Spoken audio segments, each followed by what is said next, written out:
They bring them in through there and put them in their cold storage rooms. We're outside a Yakima institution. For 100 years, snow-kissed growers has survived the feast and famine of the agricultural business. The historic cannery churns out 50,000 tons each year of packaged apples, pears, and cherries. In the facility, they were new to their jobs on the plant floor when these two veterans of the food industry saw a side of the business that was rotten. I thought it was terrible because I have never seen anything like that in my life. They saw applesauce rotting and expanding in leaking 300-gallon storage bags. They said it should have gone in the garbage, but didn't. It's appalling that a company would take those measures just to make a few dollars. You've probably got one in your fridge, that long-lost jar in the back. As applesauce rots, a mold starts to grow, especially if the lid is loose. Snow-Kiss scraped off the mold, cooked the remaining applesauce, and then sent it down the production line for sale. This is going out to people as food. It was very moldy. It had 6-7 inches of mold on top of each one of the casks that they were in. It happened a lot. We've obtained public records showing Snow-Kissed reprocessed more than 23,000 gallons of moldy applesauce in 1 year alone. And these records show Snow-Kiss's own consultant concluded in 2009 that the mold in applesauce would not be eliminated by your firm's thermal process. Records show the company continued selling it to customers. Well, I knew they'd probably get sick. If it was an infant, might even die. This is where much of Snow-Kiss product was going, school cafeterias across America. As a major supplier to the National School Lunch Program, the United States Department of Agriculture assigned full-time inspectors to monitor Snow-Kiss's operations. They recombined it with fresh applesauce. And that leads right back to these two. Wendy Allgard was USDA's inspector at Snow-Kiss for nearly 2 years. Jerry Pierce was her predecessor. When you reported this to your boss at the USDA, what did he do about it?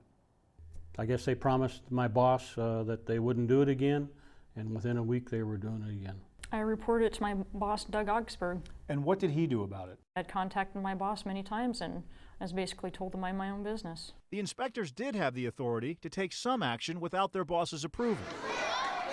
They rejected individual shipments of reconditioned applesauce intended for the school lunch program, but they couldn't stop it from going to other buyers. Government records show a large amount of mold was the reason an unnamed baby food manufacturer returned a shipment of applesauce in 2009. The inspectors say moldy baby food was reprocessed and sold to non-government customers, like grocery store chains. Well, I felt helpless. I mean, what can you do?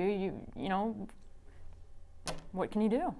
Then, another government agency, the Food and Drug Administration, received this complaint about North Carolina school children sickened after eating snow-kissed applesauce. You just get a little ding in it. The FDA determined air leaks in dented cans spoiled the fruit, not reprocessing of moldy applesauce.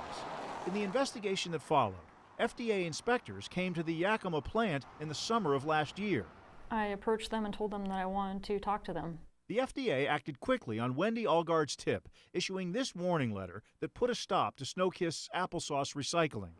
It's something this man could have done years ago. I'm Chris Ingalls from the King 5 investigators over in Seattle. Doug Augsburg is the USDA's officer in charge in the Northwest.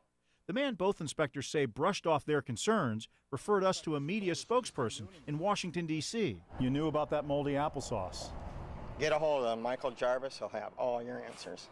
In a statement to King 5, spokesperson Mike Jarvis says USDA employees were diligent about their jobs, but their authority is limited solely to grading Snow-Kiss products intended for federal food programs. The USDA says it's confident only wholesome ingredients made it into the school lunch program.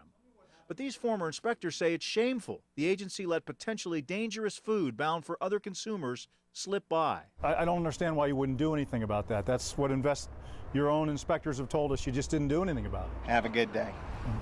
Can't you help us understand this?